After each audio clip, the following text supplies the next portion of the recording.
Muy buenas tardes, queridos hermanos. Nos encontramos de nuevo y con esta vista panorámica maravillosa desde el Club de Yate de Recreo de Viña del Mar y, como siempre, con temas tan actuales y un tema tan candente hoy en día y que yo creo que debería interesarnos a todos, no solamente a los civiles, sino que también a los que somos iglesia. Me refiero al tema de los pueblos indígenas y en especial al pueblo mapuche, que hoy en este último tiempo ha sido noticia. Y conmigo, para tocar este tema, se encuentra aquí Nancy Yáñez, directora del Observatorio de los Derechos de los Pueblos Indígenas. Muy buenas tardes, Nancy. Muy buenas tardes. Un gusto de tenerte con nosotros. Encantada, muchas gracias por la invitación. Mira, hemos visto en la televisión, está muy latente el tema sobre todo del pueblo mapuche, y también hemos escuchado las noticias de la creación de un ministerio en relación a los pueblos indígenas. ¿Qué es en el fondo este nuevo ministerio? Porque pareciera que cuando surge un problema, la solución a veces es crear un ministerio para que solucione los problemas. ¿Qué es lo que es el Ministerio de los Pueblos Indígenas? A ver, yo creo que uno no debe dejar de señalar que se hablan de ministerio porque se supone que los ministerios tienen las capacidades para poder generar políticas públicas. Y la verdad que la problemática que está detrás de esto no es la capacidad de generar políticas públicas, sino que efectivamente generar soluciones institucionales a un problema que enfrenta el Estado de Chile con los pueblos indígenas desde hace muchos años y que no ha tenido salidas institucionales, no por el rango de las instituciones encargadas de estas problemáticas, sino porque los mecanismos de solución han sido inadecuados. Entonces, desde esa perspectiva, la verdad es que un ministerio, sin lugar a duda, evidencia que hay voluntad de buscar soluciones, pero no es una garantía de la solución. Las preocupaciones que uno puede tener de cara a la instauración de un ministerio es precisamente esta búsqueda en el Estado de las alternativas de solución a las problemáticas indígenas y no en un escenario de autonomía y de participación, que es lo que los pueblos indígenas demandan. Distintas corrientes de pensamiento a nivel mundial, cuando se enfrentan a la situación de derechos de pueblos indígenas y cuáles son los mecanismos institucionales para hacer efectivos sus derechos, hoy día hablan de que hay 3 criterios al menos que deben ser considerados en este aspecto. Primero, que los pueblos indígenas efectivamente puedan tener una participación diferenciada ahí donde se toman las decisiones que lo afectan. Y eso no necesariamente es en el Poder Ejecutivo y por lo tanto a través de un ministerio que puede ser una instancia, sino que fundamentalmente ahí donde se definen las leyes, pero también ahí donde se interpretan las leyes. Y eso en definitiva lleva a que gran parte de la reivindicación sea, participar en lo que es la instancia legislativa, formar parte de los tribunales constitucionales e integrar las instancias de gobierno local en sus respectivos territorios donde se están tomando decisiones que afectan su vida cotidiana y particularmente su acceso a los bienes de los que han hecho aprovechamiento desde tiempo inmemorial. Un poco hacia allá va mi pregunta. A ver, esto de crear ministerio en realidad a veces suena un poco así, ¿no es cierto?, medio político. ¿Es la solución, se pregunta uno, a un problema que es de generaciones? Porque el problema de los pueblos indígenas, sobre todo del pueblo mapuche, es un tema que no es de ahora, es un problema que se viene arrastrando desde siglos. Ahora, la pregunta que cabe hacerse, frente a este ministerio, ¿hay representatividad de parte de los pueblos? Porque yo leía, digamos, que dentro de una información que tenía, que en realidad los mapuches, sobre todo, habían rechazado la creación de este ministerio. Ahora, para mí es importante, digamos, que si se crea un ministerio que va en favor del pueblo mapuche, tenga participación para que se conozca, digamos, cuáles son las verdaderas necesidades de este pueblo y de los pueblos indígenas de nuestro país. Porque no solamente los pueblos indígenas de nuestro país es el pueblo mapuche, tenemos varias etnias dentro del país. Bueno, lo primero que uno razonablemente debiera preguntarse es que una medida de estas características debió haber sido consultada con los pueblos indígenas, a fin de que en conjunto se pueda determinar si el mecanismo de solución más adecuado es o no la instauración de un ministerio. Lo segundo es que efectivamente este mecanismo contempla la participación indígena a través de un consejo, y la verdad que esa modalidad de participación al interior del Estado es una que ha generado serias dificultades en el pasado, y el caso más paradigmático es el de la Corporación Nacional de Desarrollo Indígena, en donde la instancia de representación se ha transformado en un mecanismo de cooptación de voluntades de ciertos dirigentes, y lamentablemente en una instancia que se ha venido corrompiendo a través de los años.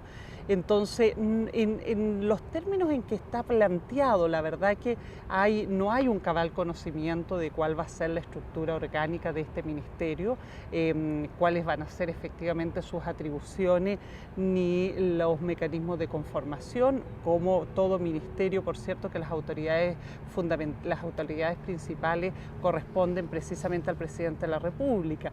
Y la estructura de un consejo nos enfrenta a establecer, bueno, cuáles van a ser los mecanismos para poder designar los representantes y qué capacidad van a tener estos representantes de incidir precisamente en esas instancias.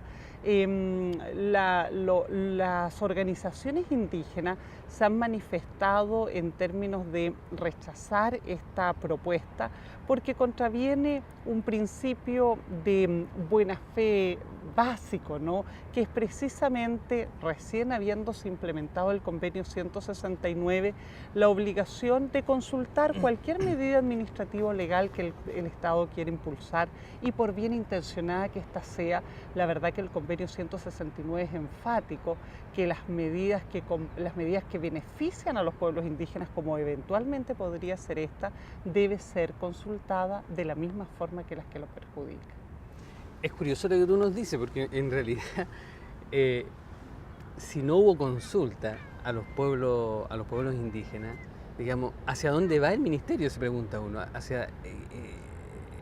cuáles son sus prioridades, porque si yo pretendo hacer algo en favor del otro, tengo que ver cuáles son sus prioridades y cuáles son sus mayores necesidades. Ahora, tú sacaste a la luz acá el convenio 169, que acaba de entrar en vigencia ahora el 15 de septiembre. ¿De qué habla el convenio? Porque la presidenta lo firmó a nivel internacional. ¿Cuáles son las garantías que dan a los pueblos indígenas este convenio y el hecho de haberlo firmado? Bueno, el convenio 169 es el instrumento legal a nivel internacional que instaura derechos específicos para pueblos indígenas, que tiene la naturaleza de un tratado. Este fue adoptado en el año 1989, por lo tanto Chile lo viene a ratificar bastante tardíamente desde su aprobación hasta la fecha. El convenio efectivamente reconoce a los pueblos indígenas como pueblo y establece ciertas normas fundamentales, una de las cuales corresponden precisamente a la participación, la consulta y al consentimiento previo, libre e informado como orientaciones directrices que deben seguir los estados para la implementación del convenio. Además establece, y vamos a poder profundizar probablemente más sobre eso, además establece derechos específicos en materia de tierras y territorios indígenas, disponiendo primero reconociendo la particular relación que los pueblos indígenas tienen con las tierras y los territorios que habitan, y segundo, estableciendo el derecho de propiedad y posesión como un mecanismo a través del cual no se reconoce los derechos sobre las tierras que le han sido tituladas por los estados, sino también la que los pueblos reivindican porque corresponden a las tierras que históricamente han poseído y en las cuales han estructurado su sistema de vida y costumbre. El convenio define el territorio como la integridad del hábitat que los pueblos indígenas ocupan y poseen de alguna manera, con lo cual da una orientación que es clave y que tiene que ver precisamente que cuando se está respondiendo a la demanda indígena por tierra, no solo deben considerarse criterios de ocupación efectiva, como ha intentado el Estado de Chile reiteradamente a través de la aplicación de la política de tierras que impulsa por medio de CONADI, sino que precisamente considerar la integridad del hábitat y la interrelación que estos espacios, que estos ecosistemas tienen y que cumplen funciones no solo económicas para los pueblos indígenas, sino que también cumplen funciones ambientales, sociales y culturales.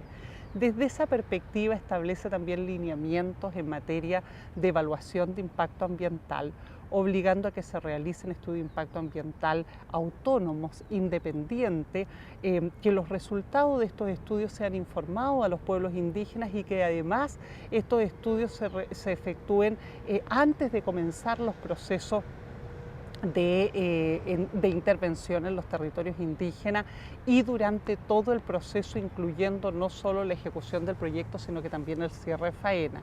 Además de eso, establece una serie de derechos en materia económica, social y cultural tendientes a evitar condiciones discriminatorias respecto a los pueblos indígenas. El convenio, la verdad que en Chile constituye sin lugar a duda un avance. Pero si queremos de alguna manera retomar esta reflexión en torno al ministerio, la verdad que en mi opinión esta fondo anuncio del gobierno respecto a la creación de un ministerio es otro más de una serie de desaciertos respecto a la política indígena. La verdad que cada vez que el Estado ha entrado en conflicto con los pueblos indígenas se ha buscado mecanismos para en definitiva controlar la situación de conflicto por la vía de adoptar medidas sin consulta y de esa manera se vulnera este principio esencial de participación y consulta que estructura el convenio 169 que el gobierno ha tratado de ratificar recientemente. Si nosotros vemos, por ejemplo, frente a las crisis de la CONADI, se han establecido en definitiva un encargado de política indígena superinstitucional que ha correspondido en varias ocasiones al subsecretario de Mideplan. En otras ocasiones se ha nombrado a un asesor presidencial, como fue el caso recientemente del coordinador Egaña. Actualmente el ministro Viera Gallo está asumiendo esa función y en esta misma línea va el ministerio como si al aumentar el rango de la autoridad que tiene a su cargo la política mejorara la política, cuando en realidad la política solo va a mejorar si en definitiva se profundiza en los aspectos de fondo que ésta está llamada a resolver. Esta problemática, digamos, porque aquí denota mucho el problema mapuche, pero yo creo que también hay una problemática con los otros pueblos indígenas del norte. Ahora, lo más trágico de todo esto es que gran parte del beneficio económico se lo llevan particulares y los pueblos indígenas siguen estando, ¿no es cierto?, en la marginalidad y en la pobreza. Esa es una realidad que se ve hoy día. Así es. Ahora, ¿cuál es la realidad actual socioeconómica, sociocultural del pueblo mapuche? A ver, la realidad del pueblo mapuche, según lo definen claramente la encuesta CACEN, determina que son los sectores más empobrecidos de la población. Las brechas en materia de empleo, en materia de educación, en materia de acceso a la vivienda, etcétera, se mantienen y denotan aproximadamente índices que están por el 25-30% bajo la población no indígena. Uno debe, sin embargo, notar, si analiza básicamente la encuesta CACEN, que hay un mejoramiento sostenido en el acceso de las comunidades indígenas, particularmente del pueblo mapuche, a la educación. Y eso en definitiva ha logrado equilibrar de alguna manera las cifras en de acceso a la educación básica y media, y también de alguna manera ha establecido ciertas condiciones de igualdad en el acceso a los empleos no calificados. Ahora, esto en definitiva hoy día, lejos de constituir una condición de bienestar, uno podría dar cuenta de que eventualmente proyecta condiciones de discriminación producto de que las condiciones de igualdad se dan ahí donde las condiciones de empleo son más desfavorables. Si uno mira la situación de los pueblos indígenas en las instancias profesionales, la discriminación se eleva por sobre el 30%.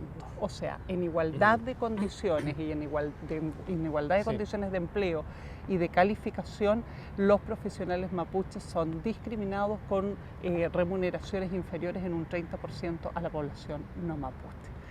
Ahora, creo que la pregunta tiene mucha relevancia, fundamentalmente porque nos sitúa la problemática, ya no solo en la problemática de la deuda histórica, que tiene que ver fundamentalmente con la pérdida del derecho a las tierras tradicionales de los pueblos indígenas, sino que también nos sitúa con, en definitiva, los problemas que contemporáneamente enfrentan los pueblos indígenas de cara al proceso de globalización económica. Y ahí se da una nueva coyuntura histórica de pérdida de derechos territoriales que se manifiesta en una disminución de las tierras que los pueblos indígenas habían logrado preservar bajo su control a lo largo de los años, pero al mismo tiempo de pérdida de recursos esenciales como son los recursos hídricos, particularmente el recurso, o sea, los recursos agua, que han sido puestos a través de este modelo económico que nos rige en el mercado de bienes y servicios.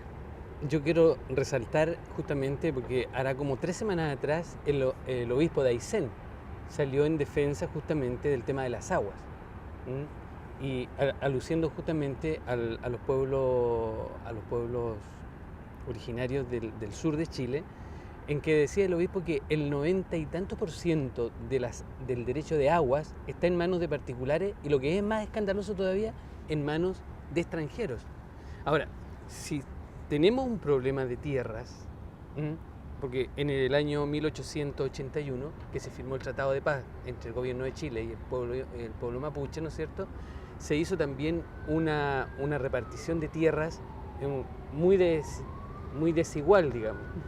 A los colonos se les repartían entre 20 a 400 hectáreas y a los pueblos, al pueblo mapuche, entre un 6 y un 40%, hectáreas, perdón. Todo lo que se le repartió a los pueblos mapuches fueron sectores de cerro, incultivables, que nos servían prácticamente para subsistir.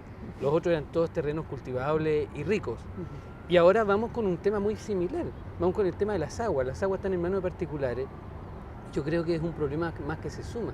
¿Cómo se va a asumir este problema desde la perspectiva del pueblo mapuche?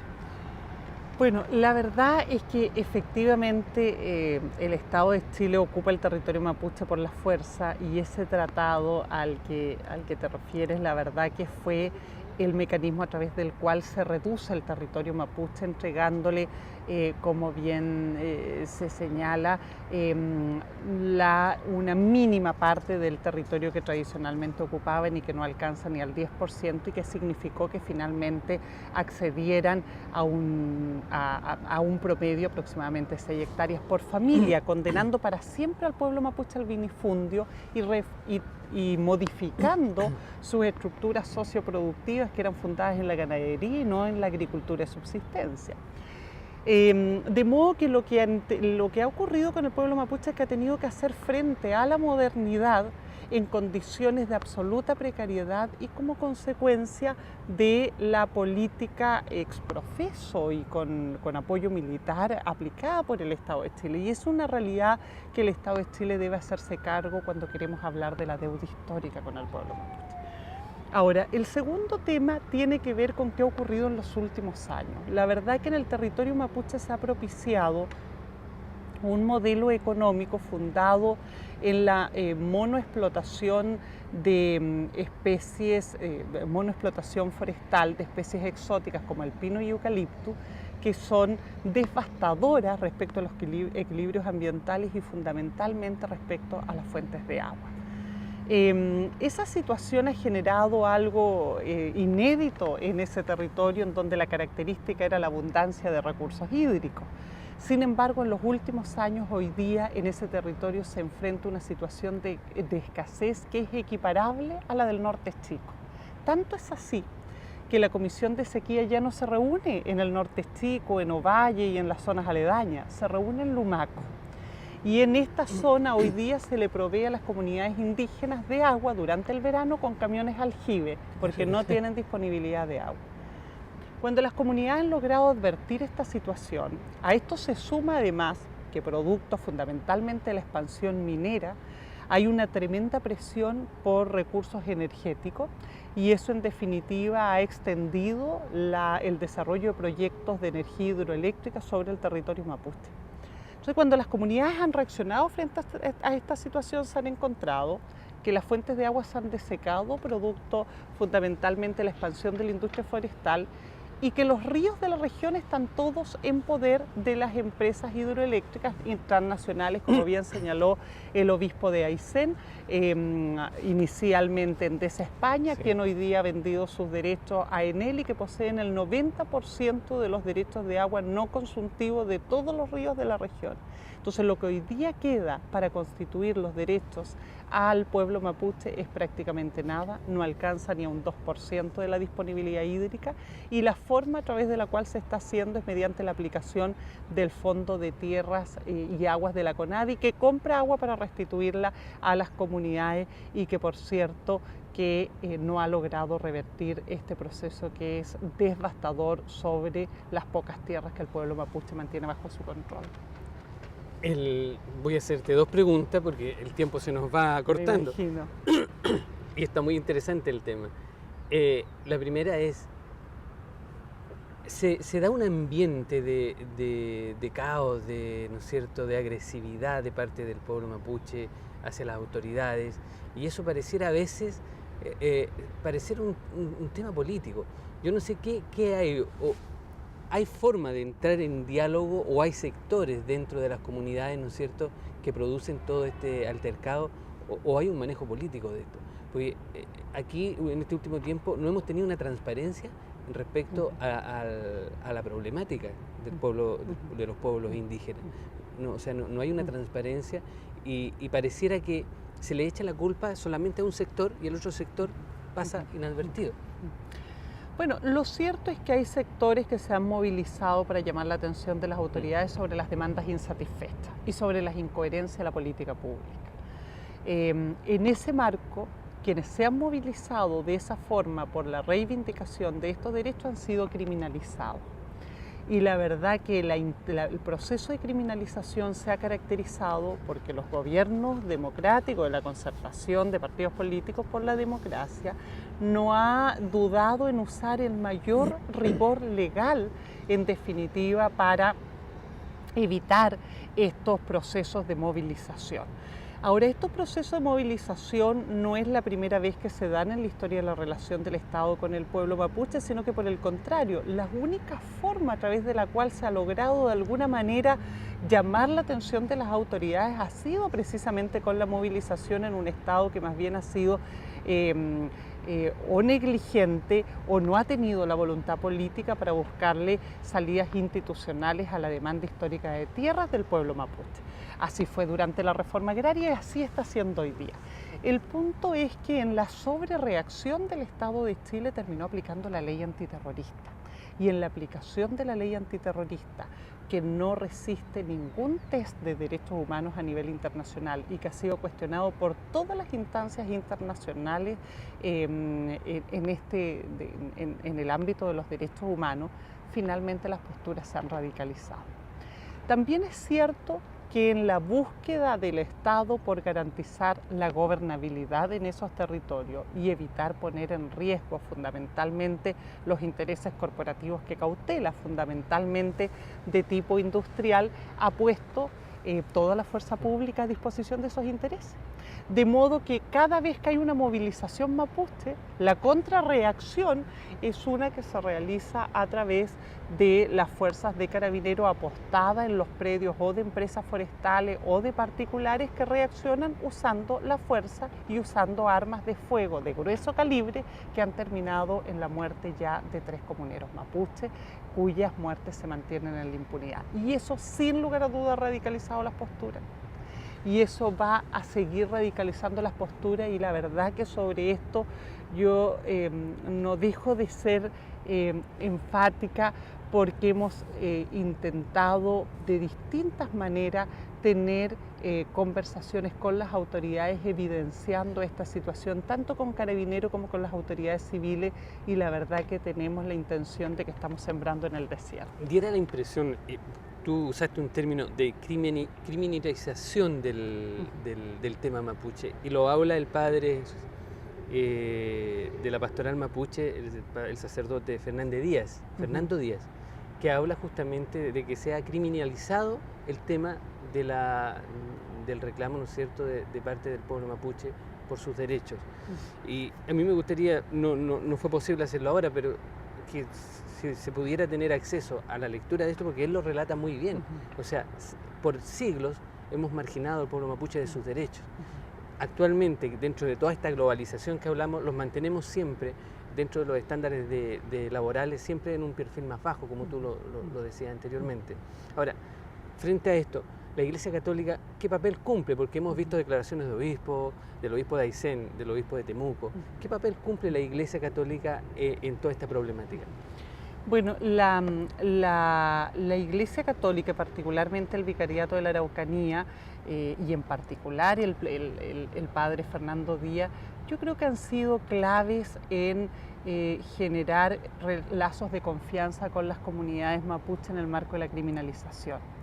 Y es sintomático que los dos últimos incidentes que han involucrado la muerte de comuneros han sido las comunidades las que han exigido la presencia precisamente de la Iglesia, del obispo y de Fernando Díaz, para darles garantías de que no va a ser tergiversada la evidencia que muestra que ahí hubo abuso policial. En los dos casos, y a pesar de la intermediación de la Iglesia, la verdad que se constataron las aprehensiones de la comunidad, y fue clave la presencia, en definitiva, entonces, de la Iglesia para darle crédito a sus respectivos testimonios, que yo espero que en el corto plazo se traduzcan en definir y determinar las responsabilidades de los autores y también las responsabilidades institucionales para que estas situaciones no vuelvan a ocurrir. Yo creo que en eso la Iglesia ha cumplido un rol fundamental, y las comunidades han apelado a la autoridad moral de la Iglesia en un escenario en donde las instituciones están absolutamente desacreditadas.